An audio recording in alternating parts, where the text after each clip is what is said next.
उफ धुम्बा पनि भइरहेको छ है र पनि गरम चाहिँ हल्का छ है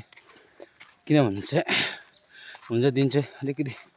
धुम्बा खालको छ है र पनि किनभने चाहिँ गरमै हुन्छ क्या भित्रीय गरम छ है र नमस्कार सम्पूर्णलाई र स्वागत छ फेरि मेरो च्यानलमा र म तपाईँको साथीको अमर राई है र अहिले चाहिँ म फिलहालमा जाँदैछु है ससुराली है अन्त ससुराली चाहिँ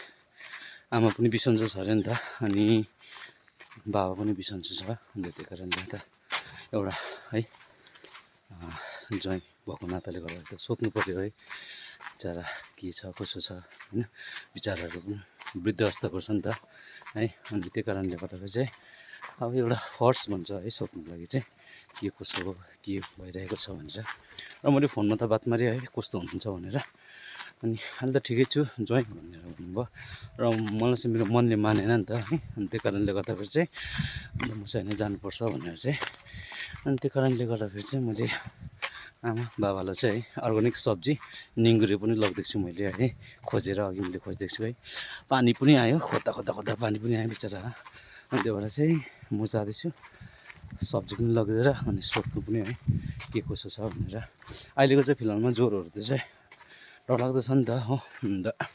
त्यो ज्वरोले गर्दाखेरि चाहिँ हस्पिटलमा बेडहरू पनि छैन भन्ने कुरा सुनेको थिएँ मैले है त्यही कारणले गर्दाखेरि चाहिँ अब कस्तो भइरहेको छ है न त साह्रो पारे कि भने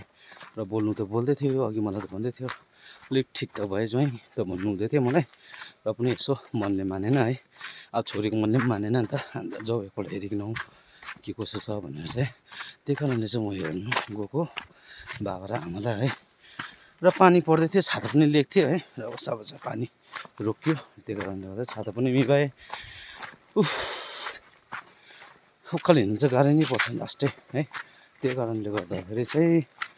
बिस्तारै हल्लु हल्लु गर्दै जाँदैछु ल यति भन्दै मेरो भिडियोमा अन्त बाई बाई।